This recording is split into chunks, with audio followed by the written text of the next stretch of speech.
때가 참에 하나님이 그 아들을 보내사 여자에게 나게 하시고 라는 말씀처럼 성경은 메시아 대망 사상으로 가득합니다. 성경학자들은 구약 성경에 무려 456번이나 예수 그리스도의 탄생을 예언하고 있다고 합니다. 이 예언을 이루기 위하여서 하나님은 로마 제국의 언어와 문화를 통일을 시켜서 복음 전도의 세계화를 준비하셨습니다.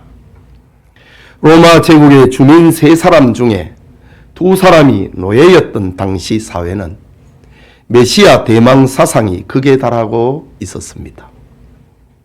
인류 번성과 더불어 이방 세계의 메시아 사상은 오염되었지만은 고대 세계에는 이미 유대 땅에서 세계의 지배자요 구원자가 나실 것이 예언되었습니다. 헬라 철학자들은 인간의 죄와 고통과 죽음과 저주를 풀어줄 신을 대망을 했는데 플라톤은 로고스 사상을 통하여서 메시아를 소망하였고 소크라테스는 사랑의 화신을 통하여서 메시아를 기다렸고 석가는 또 다른 불타의 출현을 말함으로 메시아를 대망을 하고 중국에는 도성인신 사상을 통하여서 메시아를 대망했습니다. 그리고 세계 민간 신앙에도 구세주 사상이 깃들어 있습니다. 특별히 마태복음 2장에 아기 예수님의 출생을 경배하기 위하여 온 동방의 박사들은 세계의 윤리와 철학과 모든 종교를 대표한 상징적인 인물이라고 말할 수 있는 겁니다. 오늘 2022년 성탄절을 아침에 그리스도의 성탄이라고 하는 제목으로 하나님의 말씀 받고자 합니다. 우리 모두에게 성탄의 은혜가 함께 하기를 축복합니다. 먼저 이스라엘 역사 속에 나타난 그리스도의 성탄입니다. 하나님은 에덴 동산에서부터 인류 구원을 위한 구원 계획을 나타내셨습니다. 그것은 범죄한 아담과 하와에게 여자의 후손으로 메시아가 탄생할 것을 약속하신 사건입니다. 이 일을 위하여서 하나님은 죄를 지어 벌거벗음을 알게 된 아담과 하와에게 짐승을 잡아 가죽옷을 입혀 주셨습니다. 이것은 죽음을 통해 인류의 죄가 가려진다고 하는 확실한 물증으로 알려주신 겁니다. 세월이 흐르고 난 다음에 하나님은 아브라함을 소명하심을 통하여서 메시아를 보낼 사건을 본격화하기 시작하십니다. 그리고 야곱의 12아들을 통해서는 메시아 출생에 필요한 혈통과 족보를 만들어 가셨습니다. 그뿐만 아니라 하나님은 메시아 출생에 사용될 나라를 만드셨는데 그것이 히브리 민족이고 이스라엘 나라와 그들의 역사인 것입니다. 하나님은 이스라엘을 자신의 구원 계획에 순종하도록 훈련하십니다. 이스라엘의 긴 역사는 바로 메시아를 출생시킬 나라의 훈련이었다라고 말하게 되는 겁니다. 그것이 바로 구약 성경이고 이스라엘의 역사입니다. 때로는 이스라엘이 세상 나라처럼 세속의 방식으로 나라를 세우기를 꿈꾸고 노력했습니다. 때로는 이스라엘이 자신들도 세계의 열강들처럼 강대국이 되기를 희망했습니다. 때로는 이스라엘이 율법을 지킴으로 하나님을 기쁘시게 하고 구원에 이르는 길을 꿈꾸었습니다. 그러나 이스라엘은 그럴 수 없었다는 사실을 긴 이스라엘의 역사를 통해서 배우게 됩니다.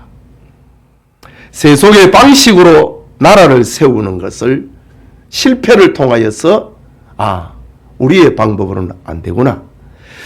세상의 열강들처럼 강대국이 되기를 바랬으나 그들의 패망을 통하여서 우리의 힘으로는 안 되구나.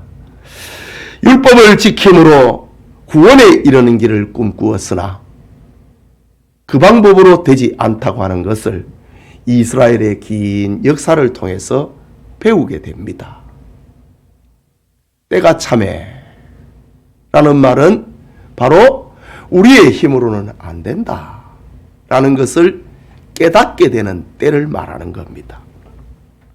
이스라엘은 이 진리를 깨닫기까지 역사의 파란과 곡절을 경험하게 됩니다. 자신들의 존재의 의의와 목적은 세상의 영화와 권세가 아니라 하나님의 구원 계획 때문에 존재한다는 사실을 받아들이게 됩니다. 이스라엘은 자신들의 민족적 실패를 통하여서 하나님의 뜻에 순종하는 자리로 돌아가는 것을 배웁니다. 하나님은 이스라엘을 이렇게 순종회로 부르신 겁니다. 그리스도가 세상에 탄생하실 때는 바로 이스라엘이 자기 목적과 자기 방법으로는 안 됨을 알고 하나님의 뜻을 소망하게 되는 바로 그 때를 말하는 겁니다.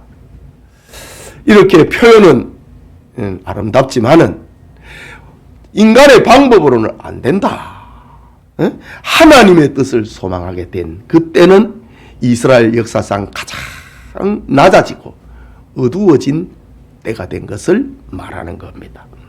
그래서 바울은 갈라디아서 4장 4절에 때가 참에 하나님이 그 아들을 보내사 여자에게서 나게 하시며 라고 말씀하셨고, 히브리서 1장 1절과 2절에는 옛적에 선지자들을 통하여 여러 부분과 여러 모양으로 우리 조상들에게 말씀하신 하나님이 이 모든 날 마지막에는 그 아들을 통하여 우리에게 말씀하셨으니 라고 합니다.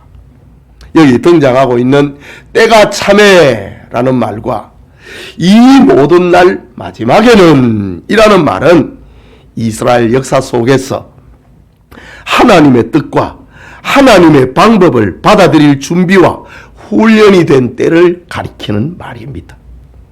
그리스도께서 육체를 입고 이 세상에 오시면 바로 이스라엘의 존재의 목적이 하나님의 구원 계획에 순종함에 있고 구원은 오직 하나님의 은혜로 된다고 하는 사실이 판정이 난 그때를 가리키는 겁니다. 때가 참에 이 모든 날 마지막에 이스라엘의 존재 목적은 하나님의 구원 계획을 위해서 있다. 그것을 알게 된 때입니다. 구원은 오직 하나님의 은혜로 이루어진다 라는 사실을 배우게 된 그때가 바로 때가 참에 이 모든 날 마지막에 라는 말입니다. 예배드리는 성도님, 우리 인생도 이스라엘의 역사와 별반 다르지 않습니다.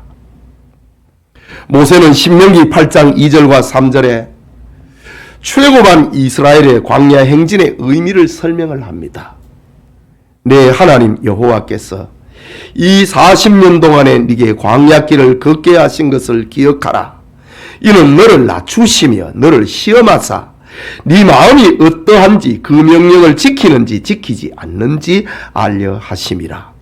너를 낮추시며 너를 줄이게 하시며 또 너도 알지 못하며 내 조상들도 알지 못하던 만나를 네게 먹이신 것은 사람이 떡으로만 사는 것이 아니요 여호와의 입에서 나오는 모든 말씀으로 사는 줄을 네가 알게 하려 하심이니라.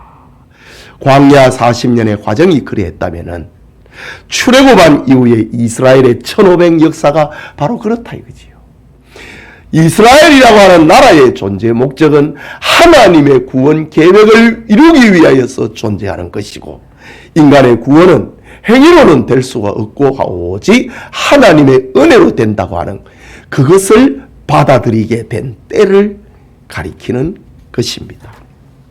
성도님, 우리가 이 땅에 산다고 하는 것은 이스라엘 자손들이 그랬던 것처럼 하나님의 뜻을 배우고 하나님의 방법을 우리가 받아들이고 하나님의 뜻에 순종함을 배우는 훈련의 과정이라고 하는 사실입니다.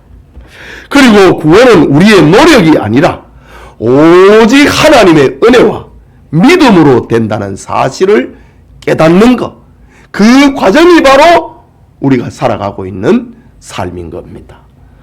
예배드리는 우리 성도님들에게 이스라엘 자손들이 때가 참에 이 모든 날 마지막에 하나님의 방법을 받아들였던 것처럼 우리 성도들도 하나님의 방법을 받아들이고 믿음으로 순종하는 때가 차기를 원하고 이 모든 날 마지막이 되는 그런 은혜가 우리 교우들에게 함께 하기를 축복합니다.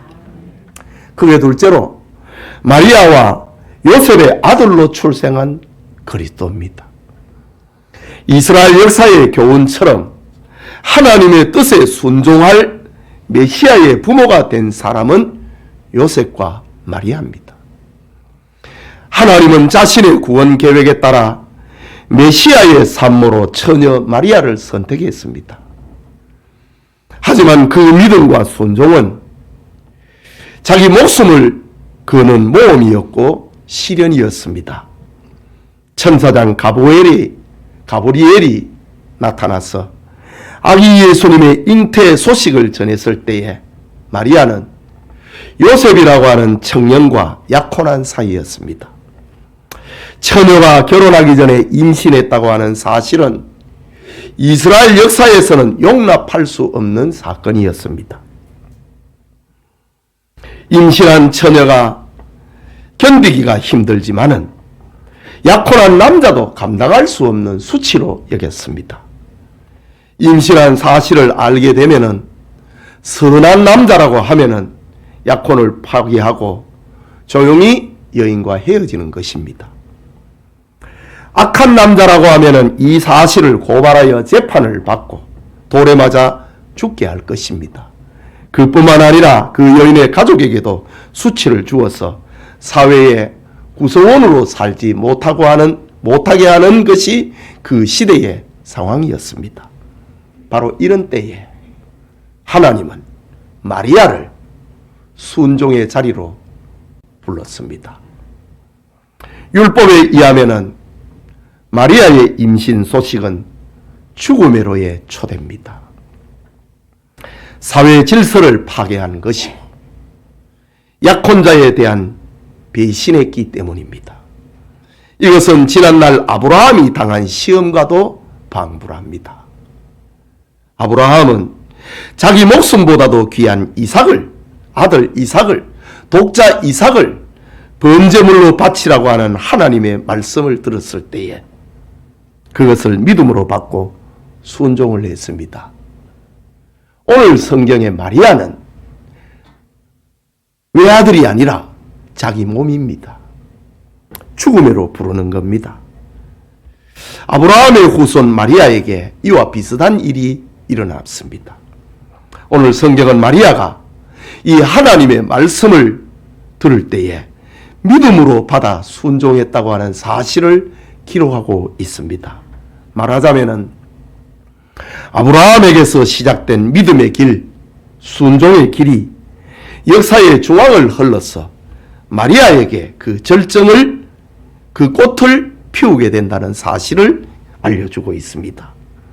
아브라함의 순종이 그의 후손 마리아에게서 절정을 이루게 되는 겁니다. 출애굽 이후에 1500년간 히브리 민족의 역사를 통해서 훈련하신 그 결실이 마리아와 요셉을 통하여서 열매를 맺게 되는 겁니다. 이런 면에서 가브리엘 천사의 축복처럼 마리아는 하나님의 은혜를 입은 여인입니다. 본문 28절을 보면은 은혜를 받은 자여 평안할지어다. 주께서 너와 함께 계시도다. 죽음의로의 초대를 하면서 천사장 가브리엘이 하는 말, 은혜를 받은 자야 평안할지어다. 주께서 너와 함께 하시도다 라고 말씀합니다. 또 30절에는 천사가 이르되 마리아여 무서워하지 말라. 죽음의로의 초대입니다. 천사가 하는 말, 마리아여 무서워하지 말라. 네가 하나님께 은혜를 입었느니라고 합니다. 그리고 31절에는 보라, 네가 잉태하여 아들을 낳으리니 그 이름을 예수라 하라고 하십니다. 놀라운 이야기는 계속됩니다. 마리아는 자기 몸을 통하여서 메시아가 태어날 엄청난 사건을, 이거는 불가능하다고 천사에게 대답합니다. 그래서 마리아는 천사에게 34절에 이야기합니다. 나는 남자를 알지 못하니 어찌 이 일이 있으리까? 라고 반문합니다. 그러자 35절에 천사가 대답하여 이르되 성령이 네게 임하시고 지극히 높으신 이의 능력이 너를 덮으시리니 이러므로 나실 바 거룩한 이는 하나님의 아들이라 일컬어지리라고 합니다. 마리아가 어떻게 나에게 그런 일이 있을 수 있겠습니까? 나는 남자와 잔 적이 없습니다. 라고 얘기합니다. 그때 천사가 들려주는 말, 성령이 네게 임하고 지극히 높으신 이의 능력이 너로 하여금 잉태하게 하였다. 이 말은 사람의 방법이 아니라 하나님의 방법으로 성령의 능력으로 그리스도가 탄생한다는 겁니다. 이것이 바로 때가 찬 겁니다. 이것이 바로 이 모든 날 마지막입니다. 마리아로 이스라엘로 하여금 역사 속에서 순종회로에 받아들일 수 있는 때가 되었을 때, 마리아에게 순종으로 받아들일 수 있는 때가 되었다는 말입니다. 나사렛 시골의 한 미천한 처녀가 그리스도를 낳을 자가 되었습니다. 마리아는 이스라엘 역사의 교훈대로 하나님이 이 일을 이루시고 하나님의 말씀은 능치 못한 것이 없는 줄을 믿습니다. 이런 믿음이 생길 수 있도록 하나님께서 자신의 전능을 마리아의 마음에 담아주십니다. 본문 37절에 대저 하나님의 모든 말씀은 능하지 못하심이 없느니라. 하나님이 하신다 이거지요. 이제 때가 찼다는 거지요. 마리아는 하나님의 말씀에 순종하고 평안을 얻습니다. 계속해서 38절에 보면은 마리아가 이르되 주의 여종이오니 말씀대로 내게 이루어지이다 하매 천사가 떠나가니라. 때가 됐다는 거지. 하나님의 구원 계획에 때가 됐다. 그 아들로 말씀하실 때가 되었다 이거지요. 그래서 마리아는 말씀대로 내게 이루어지이다 라고 죽음의 로의 부르심에 순종을 하게 됩니다. 마리아는 다음에 전개될 복잡한 일, 모든 일을 다 하나님 앞에 맡기고 두려움에서 벗어납니다. 마리아는 하나님의 손에 모든 것을 맡기고 평안을 누리게 됩니다. 그리고 마리아는 아브라함처럼 믿음과 순종의 사람이 되고 모든 여인 중에서 하나님의 큰 은혜를 입은 여인이 되는 겁니다. 여러분, 우리 가운데 예수님을 믿은 지 얼마 되지 않았어. 나는 아무것도 몰라요. 무엇을 해야 할지 모르겠어요. 라고 주저하는 성도님이 계십니까? 걱정할 필요가 없습니다. 성령의 능력이 여러분에게 임하시면은 여러분은 알 수 있고 무엇이든지 할 수도 있을 것입니다. 마리아처럼 말입니다. 약하고 무능해도 위대한 일을 할 수 있습니다. 하나님의 능력이 여러분을 덮으면은 능치 못할 일이 없는 겁니다. 하나님의 능력이 여러분을 덮으면 믿음의 사람이 되고, 지혜 없는 자도 지혜로운 사람이 됩니다. 하나님의 능력이 여러분을 덮으면 가난해도 위대한 일을 할 수가 있고, 하나님의 능력이 임하면 할 수 있는 것입니다. 예수님을 오래 믿고 또 크리스마스를 여러 번 맞이했는데도 마음의 감격과 기쁨이 없고 힘이 없는 교인이 있습니까? 이스라엘 역사에 나타난 하나님의 방법을 배우십시오. 요셉과 마리아가 받아들인 순종을 배우십시오. 하나님의 능력이 여러분에게 임하면 불가능이 없습니다. 이 성탄절에 하나님의 말씀을 믿고 그것을 받아들이고 순종함으로 하나님의 능력을 체험을 하고 그리스도인에게 허락된 기쁨이 충만하기를 축복합니다. 하나님의 말씀에 순종함으로 찬송의 능력이 회복이 되고, 하나님의 말씀에 순종함으로 기도의 능력이 회복이 되고 구원의 능력이 회복이 되기를 축복합니다. 사랑하는 우리 영천의 성도 여러분, 18세기 영국에서 산업혁명이 일어났습니다.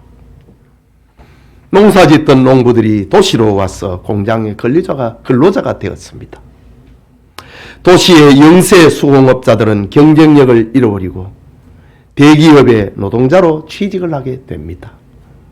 부자는 더 부자가 되고 가난한 자들은 더 가난해졌습니다. 산업혁명은 그렇게 만들었습니다. 가난한 노동자들은 다른 사람을 생각할 겨를이 없었습니다.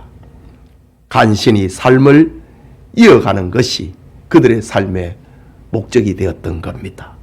마치 오늘날 우리나라 사람들의 불평하는 현실과 비슷합니다. 그러나 그들 가운데 놀라운 역사가 일어났습니다. 조지 휘필드와 요한 웨슬레로 시작된 부흥운동은 도시에 소외된 근로자들의 마음을 감동시켰습니다. 그들의 마음이 열렸습니다.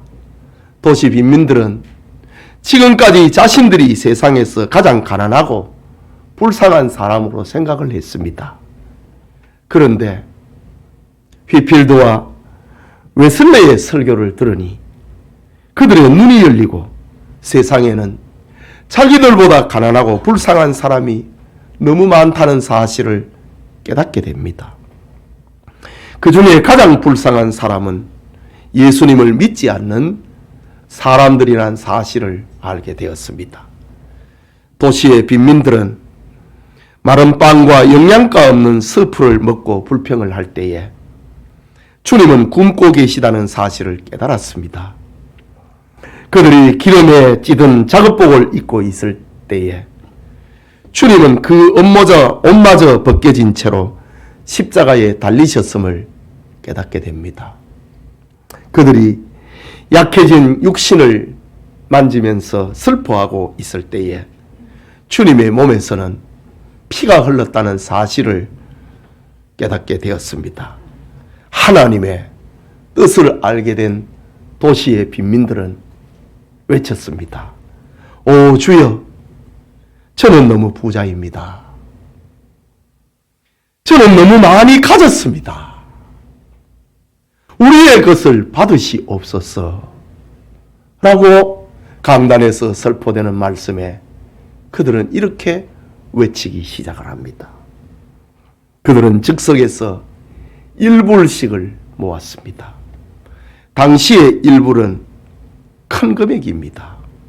1불의 눈물, 1불의 믿음, 1달러의 감사, 1불의 경건, 1불의 절제하는 삶을 그들은 모았습니다. 그리고 그것을 자신분들보다 더 가난하고 더 약한 사람들, 곧 예수 그리스도의 복음을 듣지 못하고 죽어가는 사람을 위해서 쓰게 됩니다. 아프리카의 검은 사람들에게 $1의 헌금이 모아져서 보내졌습니다. 아프리카에서 그들의 일부는 가치를 측량할 수 없는 능력을 나타내기 시작했습니다. 유명한 선교사 리빙스턴의 이야기입니다. 리빙스턴 같은 세계적인 선교사는 이름 있는 사람들의 큰 헌금이 아니라 노동자들의 일부의 눈물과 헌신으로 이루어진 기적이었다고 하는 사실입니다. 하나님의 은혜가 나를 덮으면 나는 순종할 준비가 되어 있는 겁니다. 예배드리는 성도님, 하나님은 우리에게 금년에도 은혜를 베풀어 주셨습니다. 불평과 원망은 끝이 없지만은 주님을 생각을 할 때에 우리는 너무 많은 부자입니다. 은혜 받은 성도는 이스라엘 역사나 마리아처럼 하나님의 말씀과 하나님의 방법에 하나님의 뜻에 순종하기로 작정된 백성입니다. 우리 역시 그리스도를 출생시켰던 마리아처럼 하나님의 계획에 순종할 의무가 있는 성도들입니다. 때가 찼다. 이 모든 날 마지막이 되었다. 라는 사실입니다. 하나님은 자신의 말씀에 순종하는 백성을 만드시려고 그리스도를 우리에게 주셨습니다. 이것이 그리스도의 성탄입니다. 2022년 성탄절에 순종의 사람됨을 배우는 그런 은혜가 우리 가운데 함께 하기를 축복합니다. 우리 말씀을 생각하고 우리 같이 기도합시다. 금년 성탄절의 메시지는 순종을 배워야 된다. 때가 되었다. 이 모든 날 마지막이 되었다. 이스라엘의 역사를 통해서 알려주셨고 마리아의 순종, 죽음의 부르는 그 순종을 통하여서 우리에게 알려주고 있습니다. 성도다, 그리스도인이다 라는 말은 순종회로의 부르심을 말하는 거고, 그리고 순종할 의무가 있다는 사실을 말하는 것, 그것이 성도요 그리스도인입니다. 우리 말씀을 생각하고 함께 기도합시다.